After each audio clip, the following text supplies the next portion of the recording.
quoi votre réaction?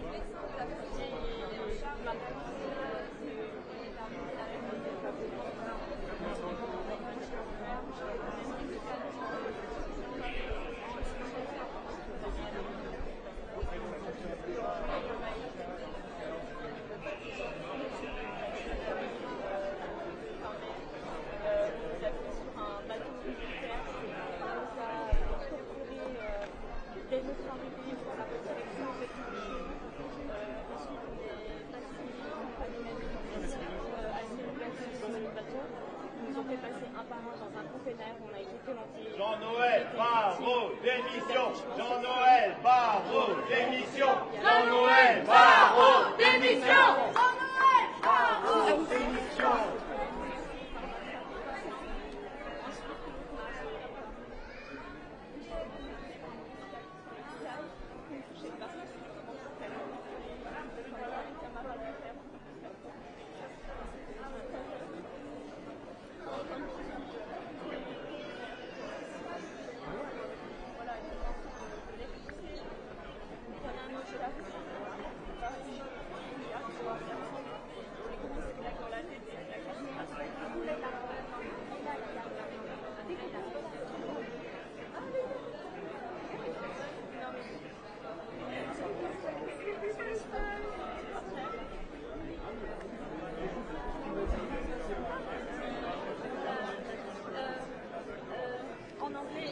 Show me your face, toutes les choses vraiment, enfin voilà.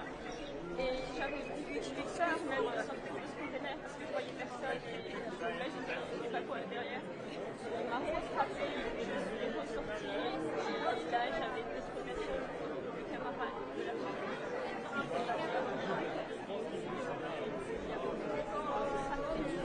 C'est pas la seule femme à avoir sorti à cause actuellement. Enfin voilà, il y a des camarades qui sont encore peut-être à l'hôpital. Je ne sais pas si c'est illégal, si vous l'avez l'État français, je crois qu'il va n'avoir pas.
Passage pour les peuples palestiniens. On est sur avec une position un modèle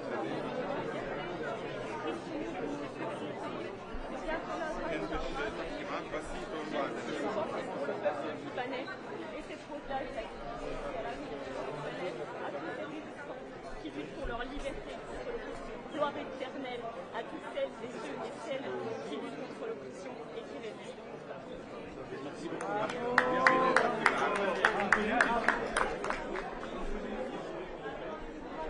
Depuis le début du génocide, franco-israéliens qui sont partis pour participer, contribuer au génocide. Savez-vous si dans les geôles, ceux qui nous ont maltraités étaient francophones et étaient potentiellement des Français partis pour être des affranchis?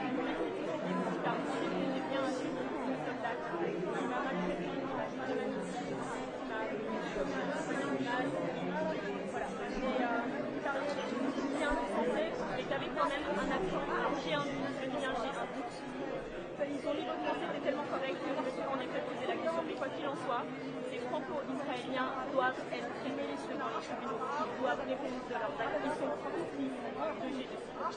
Et c'est pas parce que le sommet là-bas et pas ici, enfin voilà, ils doivent pas... Je vais rebondir sur une dernière question. Émeric Caron est passé au tribunal il y a quelques jours, il y a 2 jours exactement, devant le tribunal de Nanterre. Durant l'audition, durant son audition, on a découvert que Rachel Kahn connaissait, donc elle l'avait signalé, elle a dit je connais personnellement des familles qui ont leurs enfants engagés dans ça. Donc elle explique, c'est pour ça qu'elle portait le tweet notamment fièrement, qu'elle affiche sur ses réseaux sociaux. Est-ce que pour vous, ça vous évoque quelque chose? La collaboration. Alors, c'est le même schéma, hein. L'histoire se reproduit, on a juste à changer les protagonistes. Maintenant, c'est une narration majoritaire. Merci beaucoup.